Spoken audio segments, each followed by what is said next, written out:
saudara. Apa kabar? Ya, puji Tuhan ya. Pagi ini kita bersyukur kita bisa bertemu kembali di tempat ini ya. Semua karena kasih Tuhan bagi kita ya. Baik, saya harap kita semua sehat ya.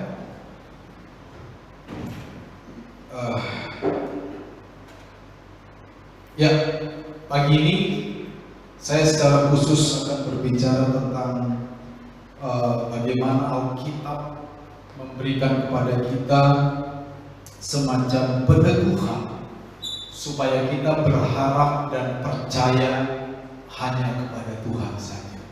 Ya, jadi ketika kita memeriksa di dalam Alkitab, kita bisa mendapati bahwa ada begitu banyak teks Alkitab yang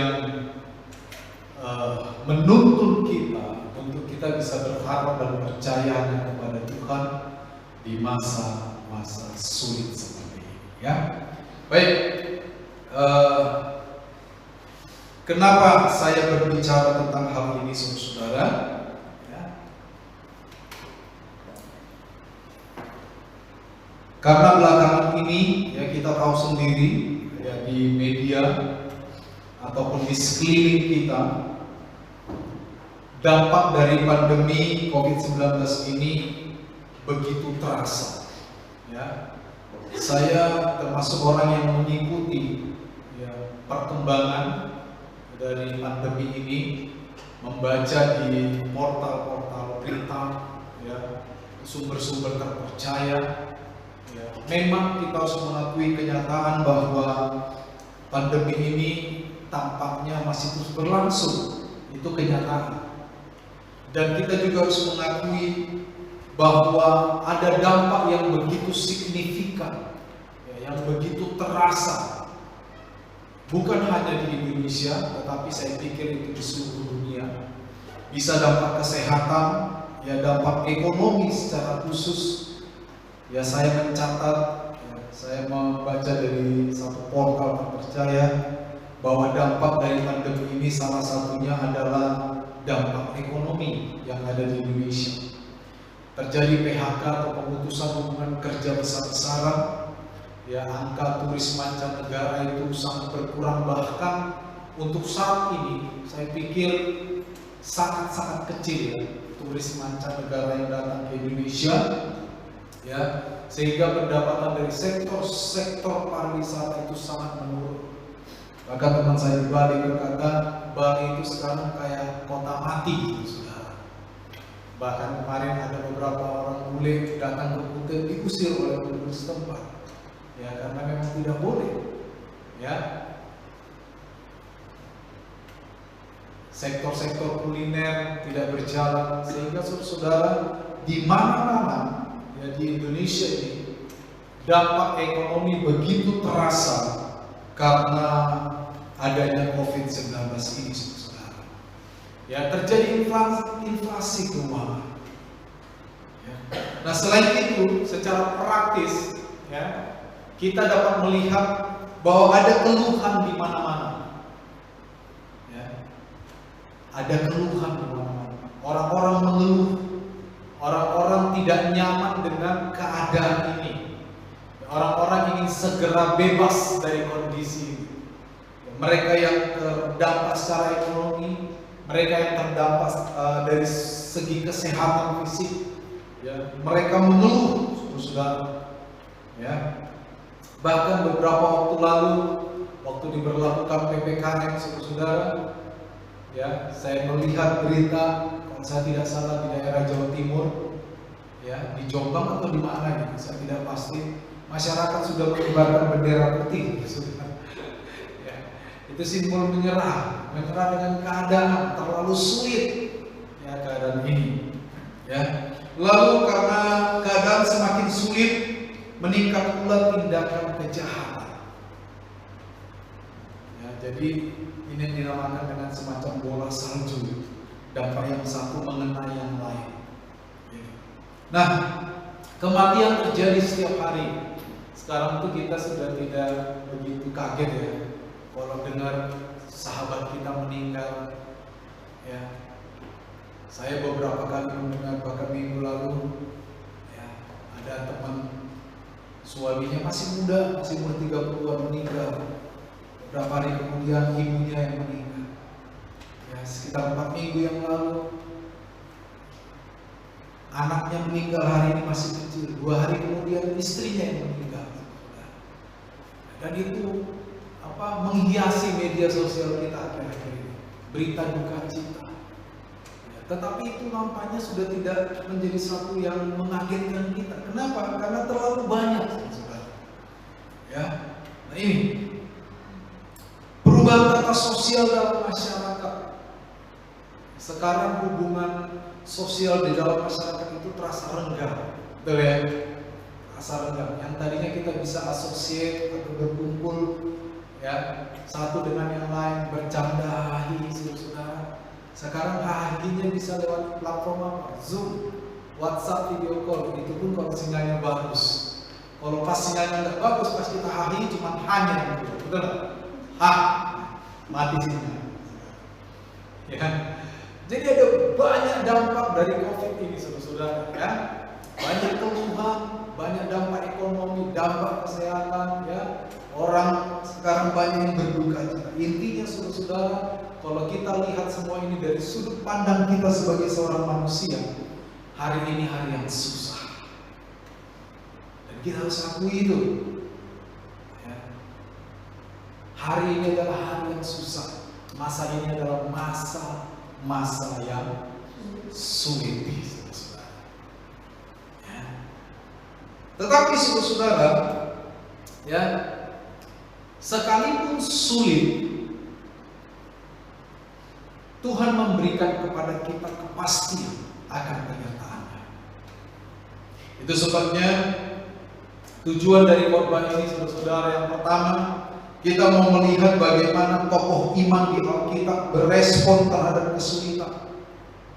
Karena kesulitan itu tidak hanya kita hadapi pada masa ini saja, tidak. Ya, kesulitan itu sudah ada sejak masa di mana tokoh-tokoh iman di Alkitab hidup. Bentuknya mungkin berbeda, tetapi kesulitan yang sama. Ya, prinsipnya sama.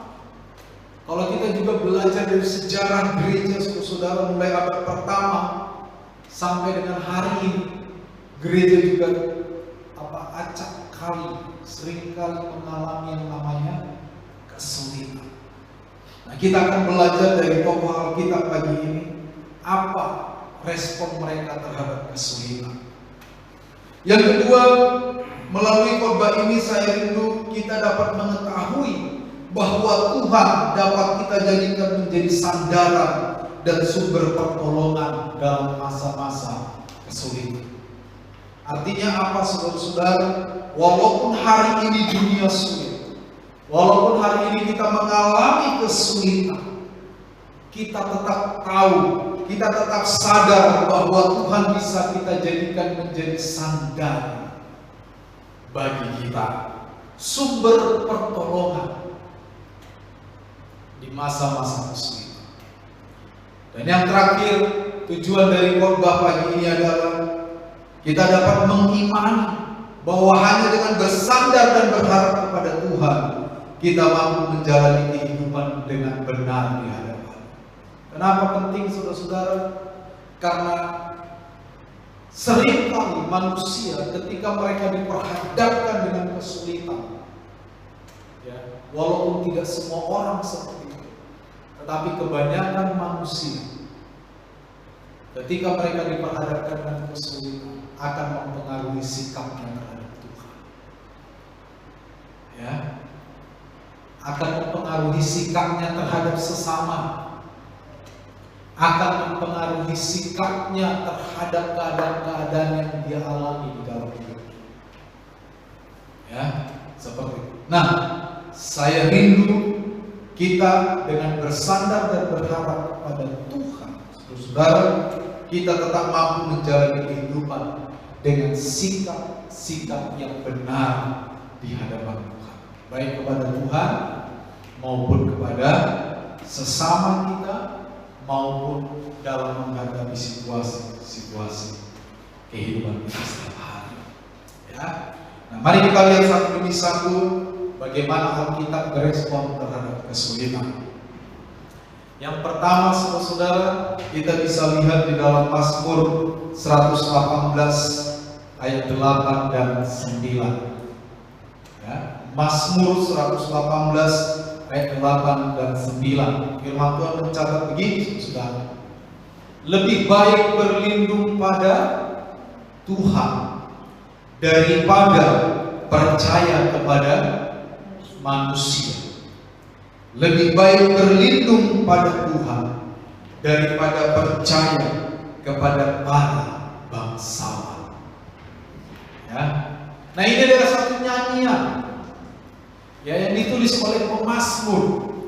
Dan biasanya mazmur ya selain lahir karena hubungan yang intim dengan Tuhan, mazmur juga biasanya lahir dari pengalaman si penulis. Ya. Nah, pemazmur di sini berkata, saudara-saudara, lebih baik berlindung pada Tuhan. Ya.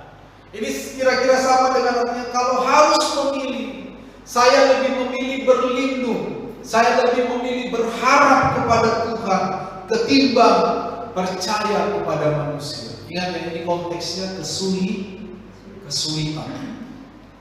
Ya. Kenapa lebih baik berlindung kepada Tuhan? Karena Tuhan dapat dipercaya. Amin. Kenapa lebih baik berlindung kepada Tuhan? Karena Tuhan adalah Allah yang layak untuk kita percaya dalam hidup.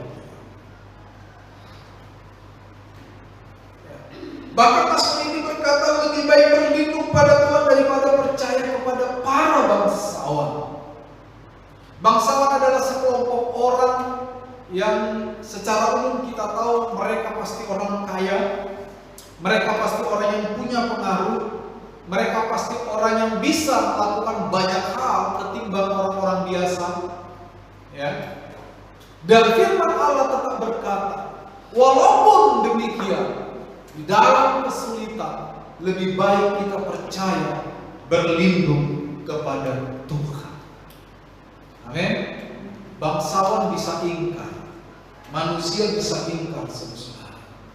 Ya. Manusia bisa membatalkan perjanjian, manusia bisa membatalkan kesepakatan, tetapi Allah adalah Allah yang pantas untuk kita percaya di dalam hidup kita. Itu sebabnya kalau kita mengikuti apa yang pemazmur katakan, di dalam kesulitan kehidupan kita seperti saat ini, mari kita terus percaya kepada Tuhan. Mari kita terus berlindung kepada Allah kita. Karena Allah yang kita sembah adalah Allah yang layak untuk dipercaya. Dan firman pun juga mencatat bahwa Dia adalah Allah yang memelihara kehidupan kita secara sempurna. Ya, itu sebabnya setiap hari mari kita bangun iman kita melalui doa, melalui penyembahan kita kepada Tuhan, melalui tindakan-tindakan yang benar di hadapan Tuhan maupun di hadapan orang lain. Ya, itu yang pertama. Yang kedua, kita lihat kitab Amsal.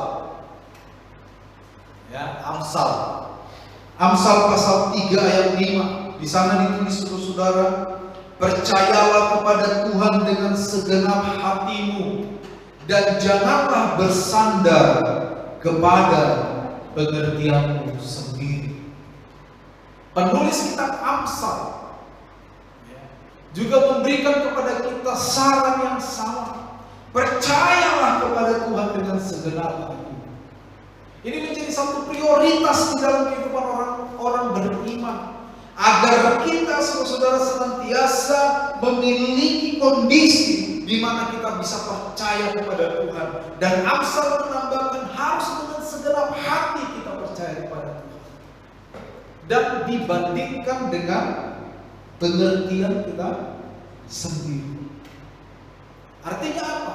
Pengertian kita, hikmat manusia, ya, kebisaan atau kemampuan manusia itu tidak ada apa-apanya jika dibanding dengan Allah.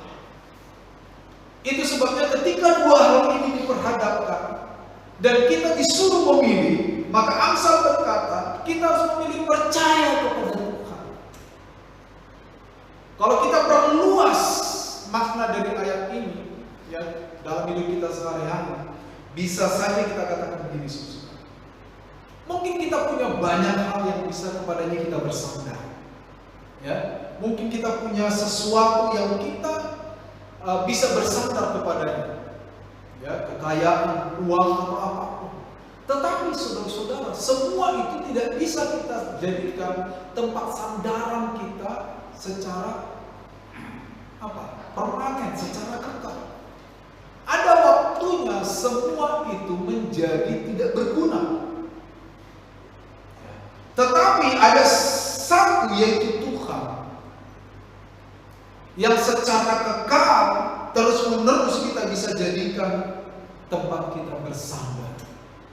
Dan Tuhan tidak akan pernah menjadi sia-sia seperti barang-barang lainnya, saudara. Itu sebabnya saudara-saudara, Amsal berkata, percayalah kepada Tuhan dengan segenap hati. Ya, percaya. Waktu akhir-akhir ini mungkin kita mengalami kesulitan. Banyak sekali saudara. Saya nggak tahu saudara kesulitan atau tidak ya. Saudara, saya wajahnya manis semua pagi ini. Ya, saya yakin saudara nggak kesulitan. Tapi di luar sana saudara-saudara, banyak sekali orang yang kesulitan. Ya, yang kadang-kadang saking sulitnya udah nggak bisa ngomong apa-apa, tapi ngomong juga di tulisan. Itu sebabnya kita tahu sulit sekali. Nah, Allah melalui penulis kitab Amsal berkata, kita harus menetapkan supaya kita bisa percaya kepada Tuhan, bahkan dengan segenap hati kita, saudara. Ya. Mungkin kita tidak pandai menilai zaman, kita tidak pandai menilai sesuatu, ya, kita terbatas dalam banyak hal. Tetapi ketika kita menaruh percaya kita kepada Tuhan dengan segenap hati kita aman, saudara. Ya, kita aman. Kenapa? Karena dengan percaya kepada Tuhan, kita bisa memperoleh damai sejahtera yang tepat, yang benar, yang betul-betul adalah damai sejahtera. Ya. Berikutnya saudara-saudara, kita lihat di dalam Yeremia 17. Ini ayat yang sering kita baca. Yeremia 17 ayat 7 dan 8. Yeremia menulis, saudara, diberkatilah orang yang mengandalkan Tuhan, yang menaruh harapannya pada Tuhan. Ia akan seperti pohon yang ditanam di tepi air, yang merambalkan akar-akarnya ke tepi batang air, dan yang tidak mengalami datangnya panas terik, yang daunnya tetap hijau, yang tidak khawatir dalam tahun kering, dan yang tidak berhenti menghasilkan buah. Saudara, ya, Yeremia juga sepakat dengan pemazmur. Yeremia juga sepakat dengan penulis Amsal. Dia berkata di dalam salah satu bagiannya, ketika dia membandingkan antara orang-orang fasik, yaitu mereka yang mengandalkan diri sendiri, ya, kita bisa baca di ayat 5 dan 6, dengan orang yang mengandalkan Tuhan. Ya. Dan Yeremia berkata, diberkatilah orang yang mengandalkan Tuhan. Kata mengandalkan ini, saudara-saudara, mengandung makna yang luas.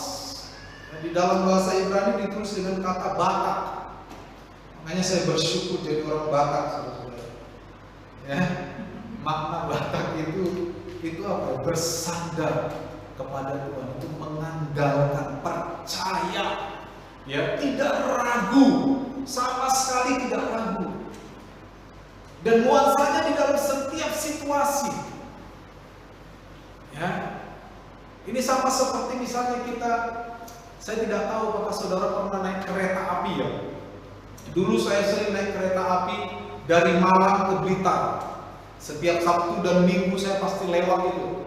Ya, pergi dari Malang ke Blitar, minggunya pulang. Dari Blitar ke Malang itu saya lalui sering sampai 2 tahun rasanya. Dan saya tahu betul ya, jalur Malang Blitar dulu itu melewati 2 terowongan gelap, saudara-saudara. Ya, terowongan gelap itu hanya paling sekitar 100 meter ya. Tapi pada waktu kereta melewati terowongan itu, saudara-saudara, saya masih ingat, kita tidak bisa melihat apapun di dalam kereta. Kita gelap sekali. Tetapi saudara, saya tidak pernah melihat salah satu penumpang pun yang ketika kami melewati terowongan itu lalu teriak, tolong, itu nggak ada. Semuanya duduk manis. Kalau zaman dulu ada duduk manis, ada berdiri manis, ada gelantungan manis. Kereta saya paling sering itu yang ketiga, gelantungan manis. Saya pernah merasakan bergelantungan dari Blitar sampai Malang. Saking penuhnya itu kereta. Sekarang sudah tidak boleh begitu. Ya. Ketika kami melewati terowongan itu, saudara-saudara, semuanya nyaman. Tidak ada rasa takut, saudara-saudara. Kira-kira ini bisa menggambarkan kata Batak di sini, saudara. Mengandalkan. Kenapa? Tanpa kita sadar, tanpa kita berpikir panjang, sebenarnya kita percaya kepada masinis, betul ya? Kita percaya kepada orang yang nyetir kereta api itu. Seperti itulah nuansa kata Batak ini, saudara-saudara. Bahkan di dalam situasi gelap, bahkan di dalam situasi yang tidak tampak apapun, orang yang mengandalkan Tuhan adalah orang yang tetap percaya, orang yang tetap tinggal tenang karena dia percaya kepada Tuhan. Kira-kira itu nuansa kata mengandalkan. Ya. Oleh karena itu, saudara-saudara, Yeremia tidak ragu berkata, nah orang seperti ini adalah orang yang diberkati. Saudara bisa bayangkan, saudara, ya? Ketika kesulitan datang, ketika kegelapan datang, kita bisa tinggal tenang. Ya, artinya kita tetap percaya kepada Tuhan bahwa kita bisa melalui terowongan yang gelap itu dan segera akan tiba di tempat yang terang lagi. Kita tidak panik. Ya. Ini nuansa dari kata mengandalkan. Kenapa kita tidak panik? Karena ada Tuhan yang kita percaya, yang menjadi juru mudi bagi kita. Amin, saudara. Yang terus membawa kita berjalan melalui segala kesulitan, yang terus membawa kita berjalan melalui segala kegelapan, sampai nanti kita bisa berhasil melalui. Sehingga saudara, Yeremia sekali lagi tanpa ragu berkata, orang yang seperti ini adalah orang yang diberkati. Ya, diberkatilah orang yang mengandalkan Tuhan, yang menaruh harapannya pada Tuhan. Orang yang tidak khawatir, orang yang tidak ragu sekalipun mereka harus ada kesempatan untuk melalui terowongan yang gelap, mereka tetap tidak ragu kepada Tuhan. Orang seperti ini, saudara, orang yang berkati oleh Tuhan. Ya. Berikutnya, 2 Tawarik pasal 20 ayat 20. Ini kisah tentang bagaimana Yosafat, raja di Israel. Dia hanya punya pasukan yang kecil, yang sedikit. Ya. Lalu musuh yang memiliki pasukan yang sangat besar mengancam untuk menghancurkan kerajaan Yosafat. Apa yang menjadi respons Yosafat? Kita baca. Keesokan harinya pagi-pagi mereka maju menuju padang gurun Tekoa. Ketika mereka hendak berangkat, berdirilah Yosafat dan berkata, dengar hai Yehuda dan penduduk Yerusalem, percayalah kepada Tuhan Allah, dan kamu kamu akan tetap teguh. Percayalah kepada nabi-nabinya dan kamu akan berhasil. Nah, kita sekali lagi perlu tahu dalam konteks apa Yosafat berpidato seperti ini. Ketika Yosafat berkata, percayalah hai Yehuda penduduk Yerusalem, percayalah kepada Tuhan Allahmu. Dalam keadaan apa Yosafat bicara seperti ini? Yosafat berdiri di hadapan Yehuda Israel berbicara untuk percaya kepada Tuhan dalam keadaan di mana ada satu bangsa yang begitu besar dengan pasukan yang begitu kuat. Sebentar lagi akan tiba dan memerangi mereka. Sementara Yosafat tidak punya kekuatan apapun untuk melawan mereka. Saudara bisa bayangkan itu? Jadi ungkapan percayalah kepada Tuhan ini tidak muncul dalam keadaan yang biasa. Ungkapan percayalah kepada Tuhan ini muncul di depannya ketika Yosafat harus menghadapi maut atau kematian. Ya. Ketika Yosafat menghadapi musuh yang kalau dia paksa untuk melawan pun tidak ada artinya.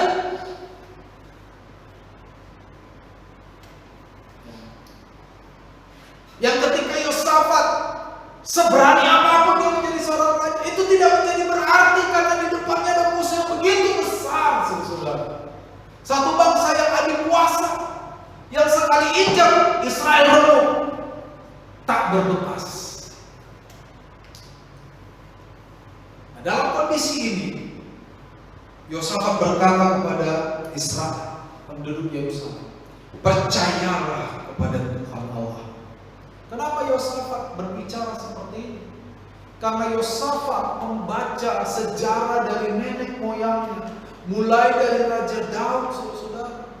Bagaimana Allah ya dengan kuasa yang begitu besar senantiasa memberikan Israel kemenangan demi kemenangan, sekalipun mereka berhadapan dengan bangsa-bangsa adikuasa pada saat itu. Secara manusia, secara fakta, Israel sekali injak oleh bangsa lain pasti remuk, saudara. Tetapi Allah yang berkuasa itu melindungi Israel, menyertai Israel. Nah, pengalaman-pengalaman ini ya, karena setiap pertempuran, setiap kisah dari kerajaan itu dicatat dalam kitab-kitab kehidupan pada waktu itu. Kalau saudara baca perjanjian lama, seorang raja mati, maka di bawahnya ada tulis ya, segala kisah dari raja ini dicatat. Bukankah itu dicatat dalam kitab? Itu dicatat. Dan saya yakin Yosafat membaca kitab-kitab itu dan dia melihat bagaimana tangan Tuhan yang perkasa membuat yang lemah menjadi kuat, sehingga dia memiliki iman yang luar biasa. Dan ketika tiba gilirannya mendapatkan kesulitan, ada satu bangsa yang besar yang ada di hadapannya, yang akan menginjak dan meremukkan mereka karena mereka tidak memiliki kekuatan apa-apa. Yosafat dengan gagah berani berkata, hai Yehuda penduduk Yerusalem, percayalah kepada Tuhan Allah. Ya, ini harus kita perhatikan. Orang percaya, kita sebagai orang percaya kepada Tuhan Yesus, tidak boleh hanya pandai ketika orang lain kesulitan, lalu kita pandai menasihati. Itu bagus. Tetapi ketika kita mengalami kesulitan, kita harus ingat nasihat-nasihat kita kepada orang lain. Amin, saudara. Ya, ini harus menjadi awasan buat kita. Sekali lagi, makanya Alkitab sangat-sangat memberikan perhatian tentang hal memberikan nasihat, memberikan penghiburan kepada orang. Bahkan ini adalah tugas orang yang sering berbicara disebut guru. Yakobus berkata, saudara-saudara, awas ya, jangan banyak di antara kamu berperilaku seperti guru. Karena apa? Seorang guru, apa yang diucapkannya harus bisa dilakukan. Yosafat adalah contoh yang baik. Waktu dia membaca kisah-kisah kisah dari sejarah nenek moyang, dan dia melihat di sana bagaimana nenek moyangnya begitu percaya kepada Tuhan di dalam setiap kesulitan. Dan tiba giliran Yosafat mendapatkan kesulitan, dia juga meniru iman nenek moyang. Ya. Dia meniru imannya Daud. Bagaimana Daud percaya kepada Tuhan. Dan ini contoh yang luar biasa. Dalam satu kesulitan, Yosafat tanpa ragu berkata, percayalah kepada Tuhan. Kita lihat kembali. Sekarang kembali ke kitab Mazmur. Mazmur 115 ayat 9, 10, 11. Dikatakan begini, hai Israel, percayalah kepada Tuhan. Dialah pertolongan mereka dan perisai mereka.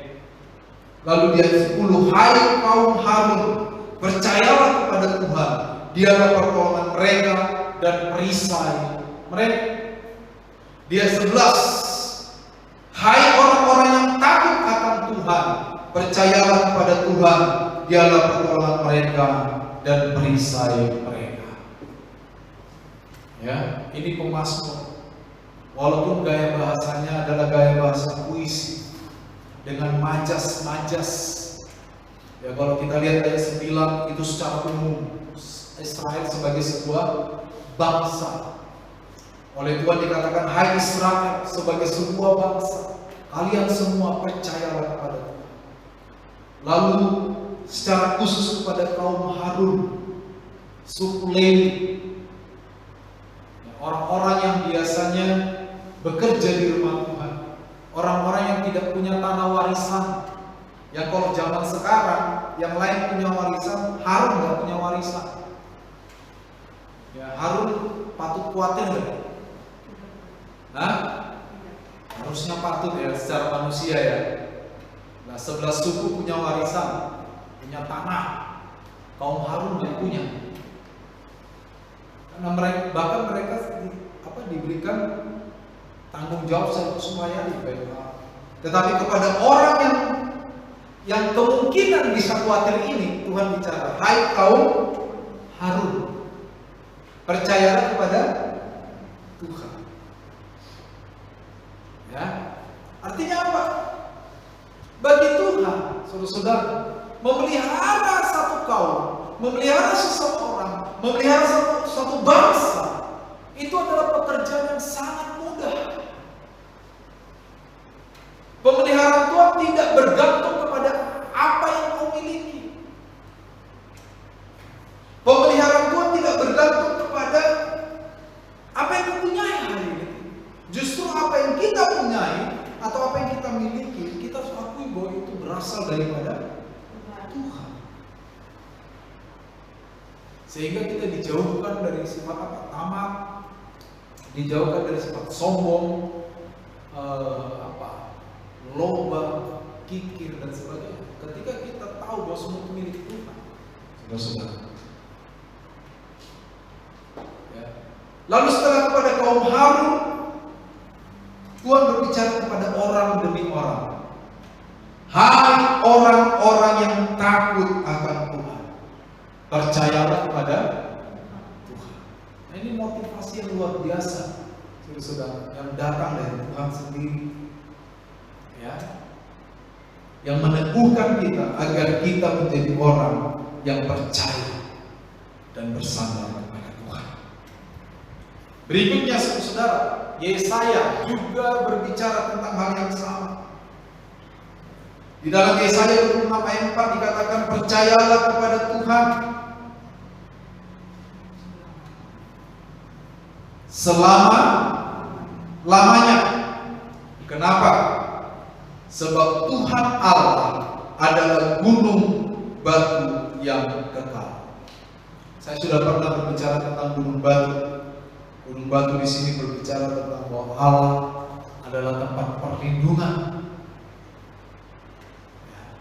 Yesaya sekali lagi sepikiran dengan Yeremia, sepikiran dengan pemazmur, sepikiran dengan penulis Amsal, sepikiran dengan Yosafat, bahwa setiap orang harus bisa mempercayai Allah, bersandar kepada Tuhan, karena hanya Tuhan yang bisa kita jadikan menjadi gunung batu, yaitu tempat perlindungan kita.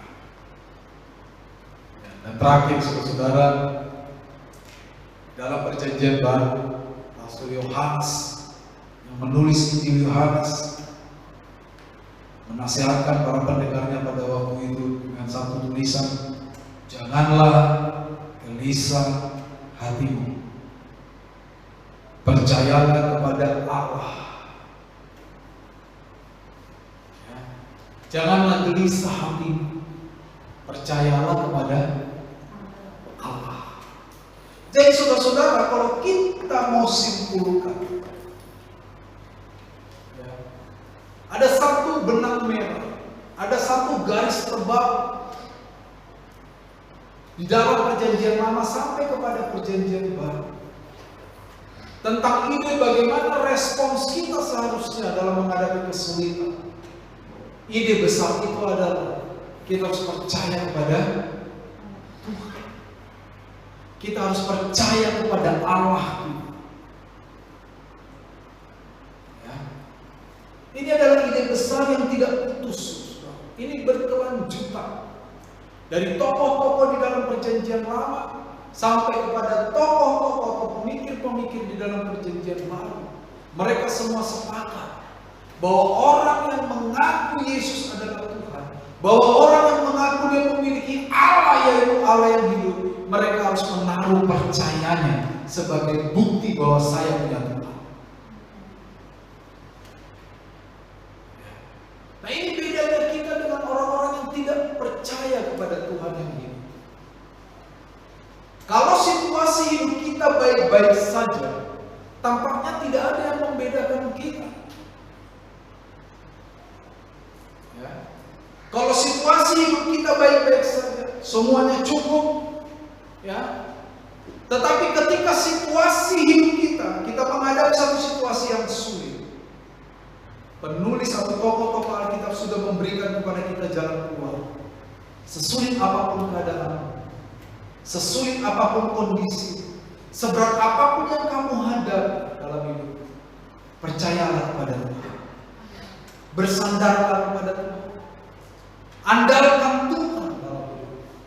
Sebab Dia gunung batu, Dia tempat perlindungan, Dia layak untuk dipercaya. Itu ide besar.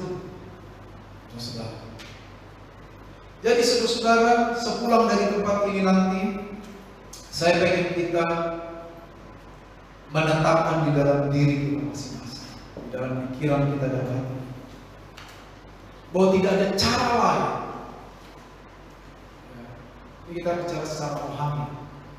Tidak ada cara lain untuk kita bisa bertahan di dalam kesulitan ini, untuk kita bisa melalui kesulitan ini, kecuali kita bersandar, percaya kepada Tuhan, berharap kepada Tuhan. Amin. Amin, saudara. Amin. Ya, nggak ada cara lain. Virus ini, kalau saya mengambil sikap sebagai orang percaya, saya menempatkan diri saya sebagai orang percaya. Doa-doa saya terkait dengan adanya virus ini adalah supaya saya dikuatkan iman, memiliki ketahanan iman. Ya. Kalau kita berdoa supaya virus dibuang dari muka bumi, tampaknya itu mustahil. Ya, itu menurut saya, kita boleh beda pendapat. Ya. Menurut saya, kalau kita berdoa supaya virus dibuang dari muka bumi, itu doa yang sia-sia. Menurut saya, ya, karena virus nggak mungkin hilang dari muka bumi. Saudara ingat perumpamaan tentang lalang dan lembu? Masih ingat itu? Waktu itu para murid berkata supaya mereka mencabut lalang, betul ya? Apa yang dikatakan Tuhan? Jangan, biarkan saja lalang itu. Ya, kalau kita tarik implikasi dari kisah itu ke dalam hidup kita hari ini, memang sesuatu yang buruk itu harus ada di dalam dunia. untuk bisa membedakannya dengan yang baik. Sesuatu yang salah itu harus ada di dalam dunia, tapi bukan berarti itu Tuhan yang ciptakan. Untuk bisa membedakannya dari yang benar. Ya. Jadi kalau saya berdoa ya, agar Tuhan memberikan kepada saya atau kepada kita ketahanan iman, ya, kekuatan iman. Tentunya dengan cara apa? Dengan terus bersandar dan berharap kepada Tuhan. Ya, pola pikir saya seperti itu. Kalau ada masalah, saya tidak akan minta agar Tuhan menghilangkan masalah itu, tapi saya minta agar Tuhan memberikan saya hikmat dan kekuatan agar dapat menyelesaikan masalah itu. Itu pola pikir yang saya miliki. Ya, kenapa saya meminta seperti itu? Karena saya yakin saya disertai oleh Tuhan dalam menyelesaikan masalah. Ya. Masalah itu tidak harus dihilangkan dari hidup kita, saudara. Tetapi masalah harus diselesaikan, harus dilalui. Sama dengan pandemi ini, kita harus lalui pandemi. Ya, anjuran-anjuran pemerintah tetap kita lakukan.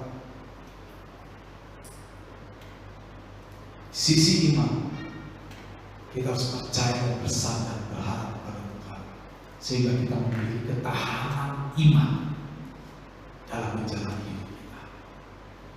Ya, nah terakhir, mari kita berharap dan percaya hanya kepada Tuhan dalam kondisi apa, keadaan apa.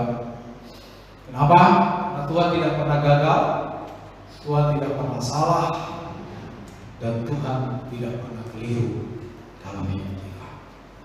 Saya pikir ini bisa saya sampaikan pagi ini, ya. Mari kita tetap semangat, sukacita jangan hilang, ya. Walaupun pendapatanmu berkurang, sukacita jangan hilang, ya. Walaupun banyak kerikil di sana sini.